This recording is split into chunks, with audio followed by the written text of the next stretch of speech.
मित्रों नमस्कार। मैं धनीराम पटेल, एडवोकेट, बिलासपुर, छत्तीसगढ़। और आज चर्चा करेंगे प्रधानमंत्री नरेंद्र मोदी जी के इंडोनेशिया यात्रा और भारत इंडोनेशिया के संबंध नेक्स्ट लेवल पर, और सुकर्णों से प्रभवों तक, ब्रह्मोस से अस्त्र तक, ग्रेट निकोबार से सबांग तक। चर्चा शुरू करने से पहले आप सबसे आग्रह करूंगा कि मेरे चैनल DR पटेल एडवोकेट को सब्सक्राइब करें। मित्रों, सब्सक्राइब करना फ्री ऑफ कास्ट है, इसमें कुछ पैसा नहीं लगता है, लेकिन एक हम लोगों को सपोर्ट है जिससे हम अच्छे ज्ञानवर्धक वीडियो बनाते रहें। तो मित्रों, भारत और इंडोनेशिया के संबंध 2000 साल पुराना है। भारत और इंडोनेशिया के जो संबंध है वो सांस्कृतिक, धार्मिक, व्यापारिक संबंध रहा है। और प्रथम शताब्दी से लेके 15वीं शताब्दी तक हिंदू धर्म और बौद्ध धर्म का प्रभाव इंडोनेशिया में रहा, और विभिन्न कालखंडों में इंडोनेशिया के लोग हिंदू रहे, बौद्ध रहे। जब 16वीं शताब्दी में इस्लाम वहाँ आया, उसके पहले अधिकांश लोग हिंदू और बौद्ध थे इंडोनेशिया में। और आप देखेंगे पिछले 2000 साल में तो चौथी से 15वीं शताब्दी तक इंडोनेशिया में कई हिंदू बौद्ध साम्राज्य स्थापित हुए। श्रीविजय साम्राज्य, मजापहित साम्राज्य, मातरम जैसे राज्यों ने भारतीय संस्कृति, प्रशासन और धर्म को अपनाया। और 16वीं शताब्दी के बाद इस्लाम के प्रचार बढ़ने लगा इंडोनेशिया में, और आज 29 करोड़ के आबादी में 87% लोग मुस्लिम हैं और बाकी बौद्ध और लगभग 2% हिंदू हैं। इसमें महत्वपूर्ण जो ऐतिहासिक कड़ी है वो बाली द्वीप है। बाली द्वीप में इस्लाम का प्रभाव नहीं पड़ पाया, और बाली द्वीप का क्षेत्रफल 4,500 वर्ग किलोमीटर है और जनसंख्या 44 लाख है, जिसमें से लगभग 40 लाख हिंदू हैं। हिंदू बहुल प्रांत है बाली। इसीलिए भारत में चाहे कटक हो या भारत के कई क्षेत्रों में बाली यात्रा की उल्लेख होती है, खासकर उड़ीसा में।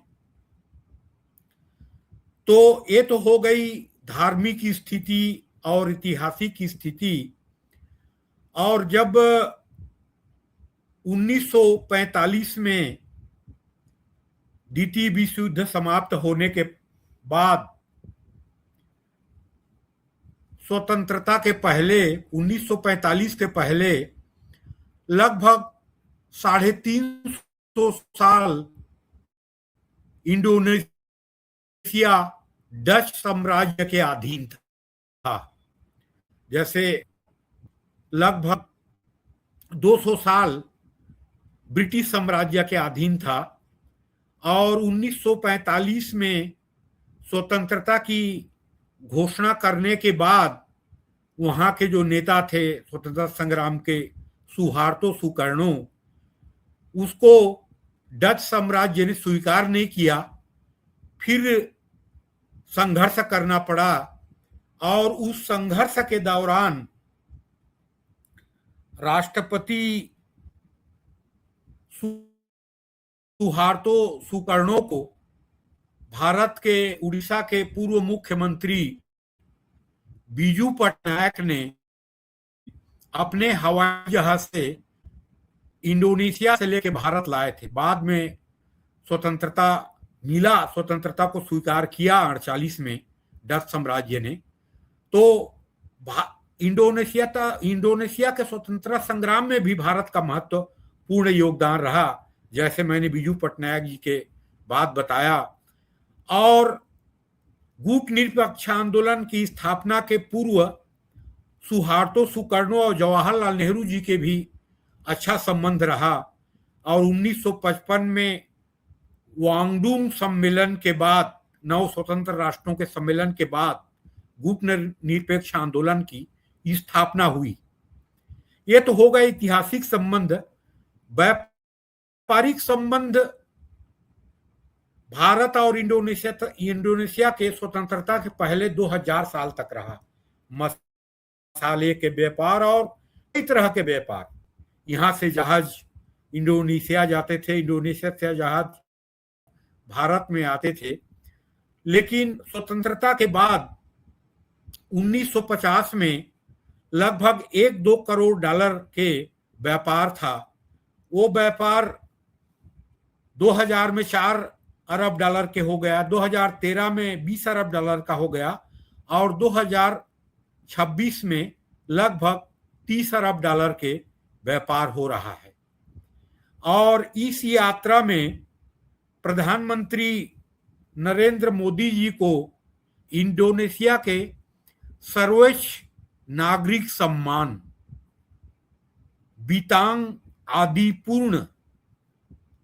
बीतांग रिपब्लिक इंडोनेशिया आदिपूर्ण सम्मान से सम्मानित किया गया है। ये बहुत बड़ी उपलब्धि है। इंडोनेशिया ने आज तक किसी को भी सर्वोच्च, भारत के किसी प्रधानमंत्री को या राष्ट्रपति को सर्वोच्च नागरिक सम्मान नहीं दिया था। ये मोदी जी को दिया गया है। और इस यात्रा में एक महत्वपूर्ण उपलब्धि है, वो 1000 साल पुरानी ऐतिहासिक हिंदू मंदिर, जिसके संरक्षण और जीर्णोद्धार के समझौता हुआ है, भारत करेगा उसको। ये भी एक ऐतिहासिक और भारत के सांस्कृतिक उपलब्धि है। आज 87% आबादी इंडोनेशिया के मुस्लिम है और इस्लामिक राष्ट्र है। उसके बावजूद भी राष्ट्रपति प्रबोधो ने ये कहा कि मेरा डीएनए भारत का डीएनए है, हिंदुस्तान का डीएनए है। ये जो बोला है, जैसे 26 जनवरी 2025 में चीफ गेस्ट बन के आए थे, उस समय भी कहा था। और वहाँ इंडियन डायस्पोरा के मीटिंग में भी कहा। और काश जैसे इंडोनेशिया ने अपने मजहब बदल लिया लेकिन अपने संस्कृति को नहीं बदला। आज भी वहाँ रामायण का आयोजन होता है पूरे इंडोनेशिया में। काश इंडोनेशिया से प्रेरणा पाकिस्तान और बांग्लादेश के लोग भी लेते, तो पाकिस्तान और भारत के संबंध और भारत और बांग्लादेश के जो संबंध है, इस्लाम पे आधारित संबंध, वो खत्म हो गया होता। एक मुस्लिम लीग जो एजेंडा था कि हम भारत के हिंदुओं के साथ नहीं रह सकते, जैसे इंडोनेशिया में वहाँ के राष्ट्रपति प्रबोवो ने जो कहा, और वहाँ इंडोनेशिया के लोग हमेशा से बोलते आते हैं, वैसे होते तो ये समस्या ही नहीं होता। और इस यात्रा में महत्वपूर्ण उपलब्धि ये है कि इंडोनेशिया भारत संबंध को दोनों देशों ने स्ट्रेटेजिक लेवल पे ले जाने की घोषणा किया है और व्यापार को अगले 5 साल में $30 बिलियन से $50 बिलियन तक ले जाने की बात हुई है। लेकिन इसमें महत्वपूर्ण उपलब्धि है, एक ब्रह्मोस और अस्त्र के निर्यात करने का लगभग $1 बिलियन के समझौता हुआ। भारत एक्सपोर्ट करेगा ब्रह्मोस और अस्त्र मिसाइल। दूसरा, ग्रेट निकोबार को जो भारत की जो योजना है अगले 20 साल में सिंगापुर जैसे एक पोर्ट के रूप में, आधुनिक पोर्ट के रूप में विकसित करने का, उसी के तर्ज पर वहां के इंडोनेशिया के सबांग पोर्ट को भारत डेवलप करेगा। और ये मलक्का जल डमरू मध्य, जिसमें दुनिया के लगभग 25% पेट्रोलियम तेल और व्यापार, अंतर्राष्ट्रीय व्यापार 30% होता है। 25% पेट्रोल और 30% अंतर्राष्ट्रीय व्यापार मलक्का जल डमरू मध्य से होता है, मलक्का स्टेट से होता है। तो वहां पे अगर ग्रेट निकोबार को भारत विकसित करेगा और इंडोनेशिया के सबांग को विकसित करेगा, तो लॉजिस्टिक सपोर्ट जो इंटरनेशनल व्यापार में सिंगापुर को मिलता है, जिसके कारण आज सिंगापुर एक विकसित राष्ट्र है, एक सिटी स्टेट, आज $650 बिलियन की जीडीपी है। तो भारत के विकास के लिए और इंडोनेशिया के विकास के लिए ये दोनों पोर्ट की डेवलपमेंट एक महत्वपूर्ण उपलब्धि है। और मैं अक्सर एक चीज कहते आया हूं कि जो आज के अंतर्राष्ट्रीय संबंध हैं और हमेशा से जो अंतर्राष्ट्रीय संबंध रहे हैं, तिजारत के संबंध है, नेशनल इंटरेस्ट पे संबंध आगे बढ़ते हैं और मजबूत होते हैं। जब तक व्यापारिक संबंध नहीं रहेंगे तो आज खाली औपचारिक संबंध से कोई महत्व नहीं है। और व्यापार से आर्थिक संपन्नता आती है और आर्थिक संबंध, आर्थिक मजबूती से किसी भी राष्ट्र के, चाहे चीन हो चाहे अमेरिका हो, उसका प्रभुत्व दुनिया में बढ़ता है, उसके प्रभुत्व को स्वीकार करता है। जैसे अमेरिका आज $31 ट्रिलियन की जीडीपी है, चीन की $20 ट्रिलियन की इकोनॉमी है, जीडीपी है, और भारत की $4.25 ट्रिलियन की जीडीपी है। अमेरिका $31 ट्रिलियन, चीन $20 ट्रिलियन, भारत $4.25 ट्रिलियन। इसीलिए भी एक जो भारत से संबंध कई देशों से मजबूत हो रहे हैं, जैसे इंडोनेशिया के बात किया, तो आर्थिक जो रूप से जो भारत ने विकास किया है और आर्थिक रूप से मजबूत हुआ है, इसका भी कारण है। और इस कारण भी आज भारत और इंडोनेशिया के व्यापार बढ़ रहे हैं।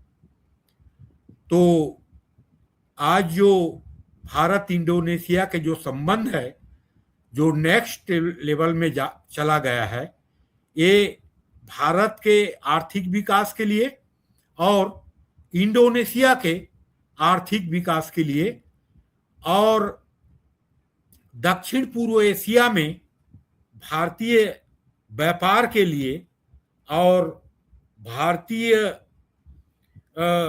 एक मजबूत राष्ट्र के नाते संबंध मजबूत करने के लिए एक महत्वपूर्ण उपलब्धि है। मित्रों नमस्कार। आप मेरे विश्लेषण से क्या लगता है, आपको मेरा विश्लेषण ज्ञानवर्धक रहता है कि नहीं रहता है, और मेरे को इस विश्लेषण में क्या और करनी चाहिए, इसके बारे में भी आप कमेंट जरूर करें। और आप सबको धन्यवाद।